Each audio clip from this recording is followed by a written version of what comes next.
Good afternoon. I'm Melissa Jolly, and I have chosen to focus my research on a qualitative research study. My broad, kind of general frame, I guess, on which I have come from was how has community or educational structures influence the education of minority students.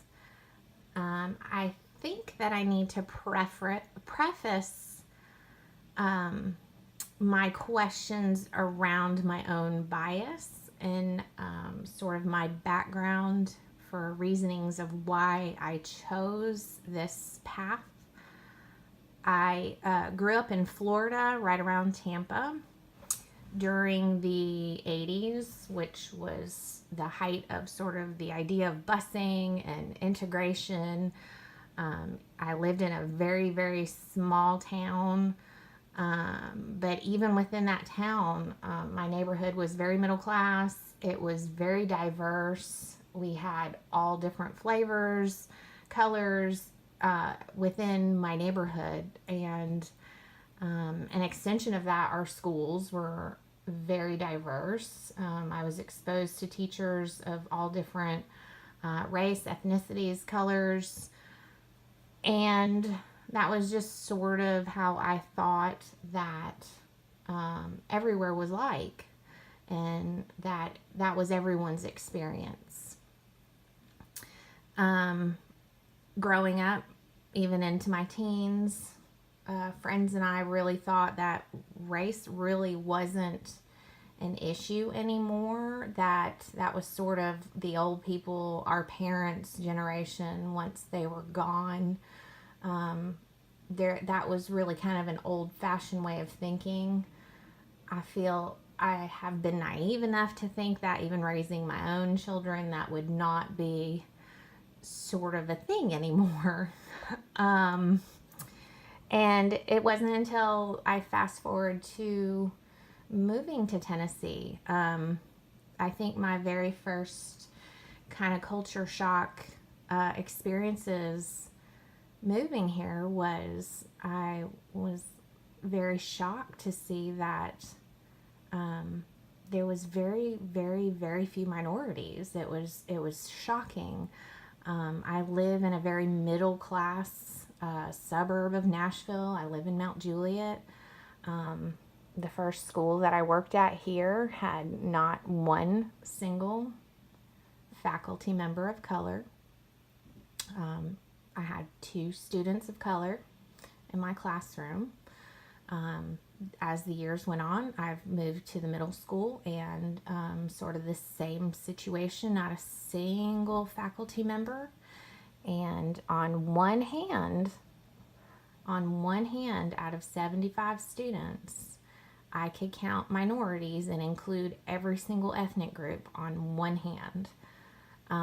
This past year, on our team of 75 plus, I think I could use two hands now. And the faculty has been shocked that one teacher commented, "We have never had such a diverse group of students." And I thought, this really still isn't that diverse.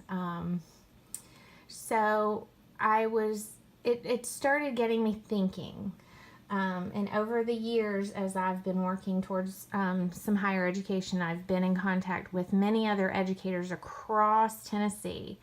And it seems to be the same theme. There's, when they discuss demographics of their county, it is 95% white or African American, but there's very little diversity. So there's very little intertwining of that.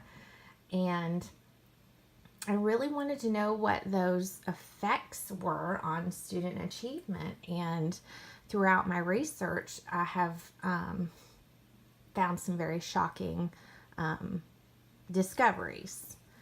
One of those discoveries, was that communities are now more segregated during my time as I was growing up. And I was first introduced to Kozel in my undergrad with Savage Inequalities, and I think that book more than anything stood out to me during my undergrad. I was very shocked to see how very different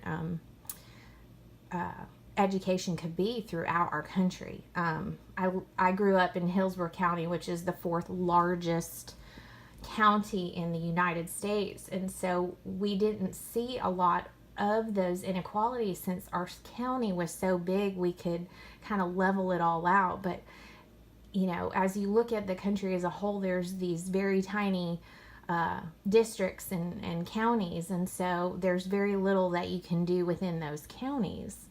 But I'm also finding it's not just an inner city thing, right?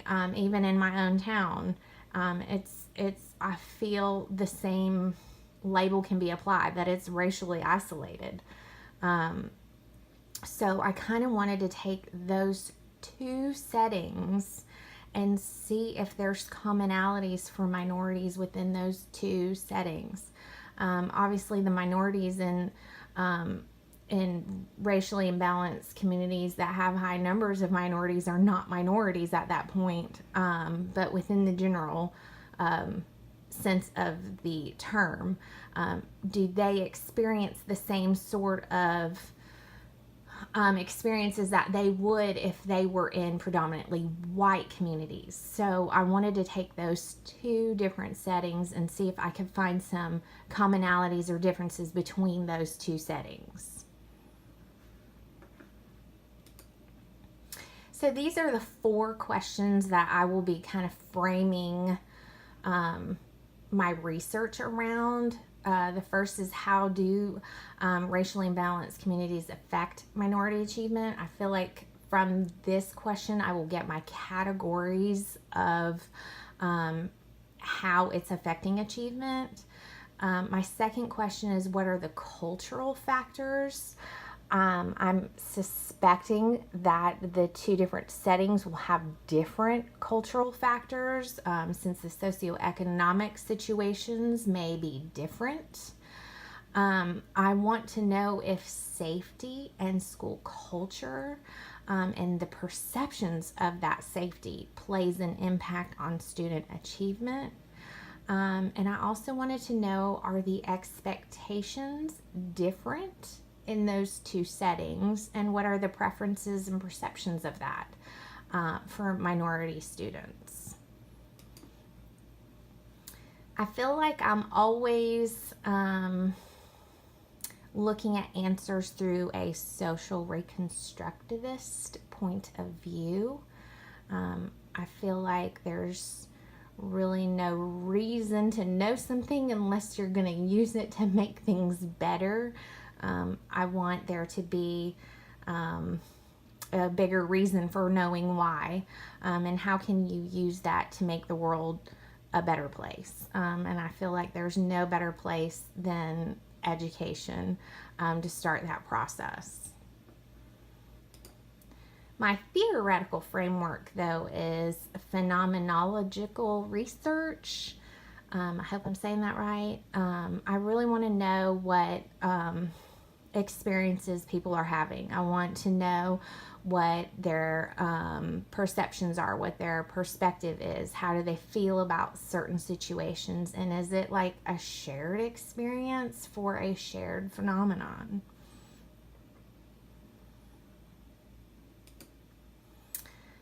So my data sources, I'm hoping to use 4 different sources of data. My first, and I feel like most important, will be my interviews.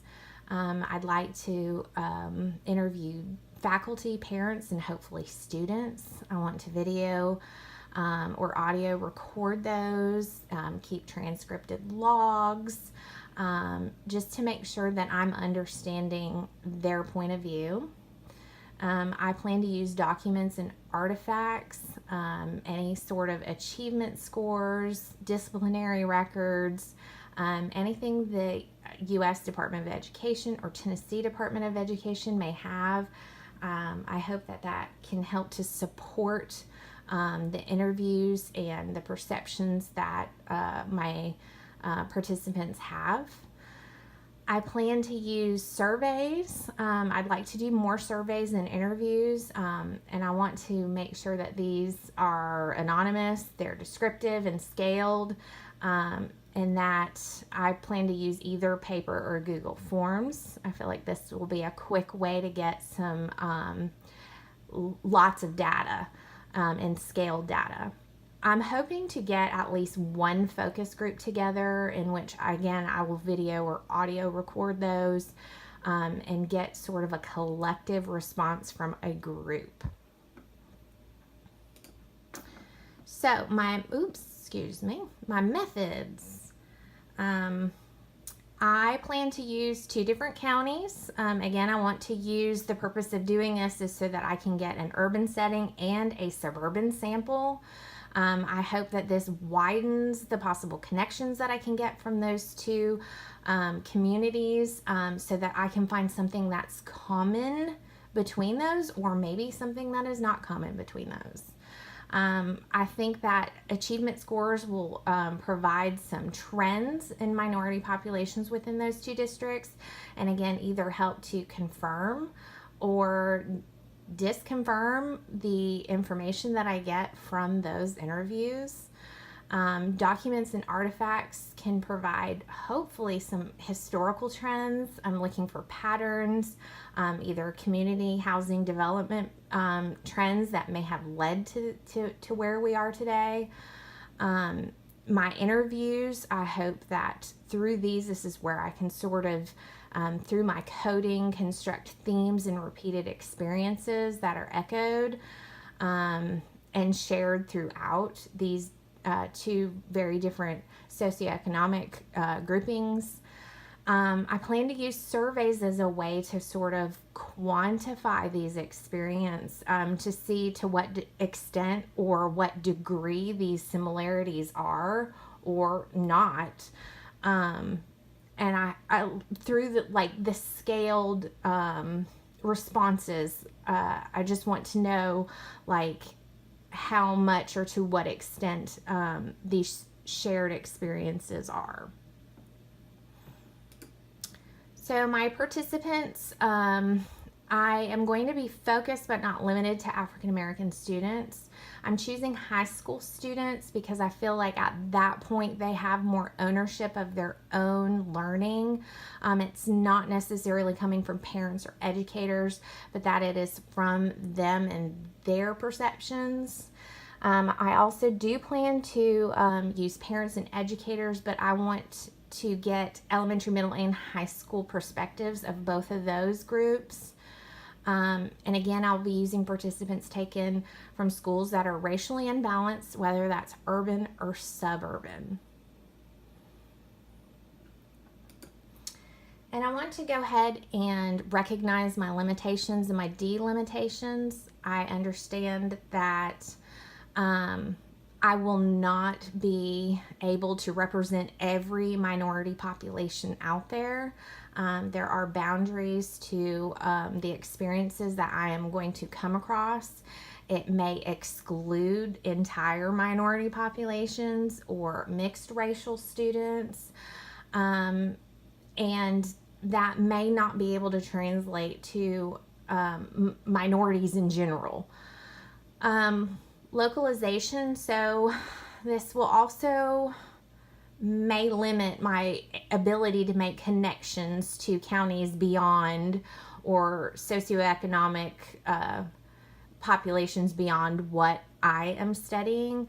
I realize that every community has different characteristics and nuances that may not be reflected in my study. My sample size also is not necessarily a voice for all. So I understand that these are individual experiences. These may not be reflective of every single minority experience.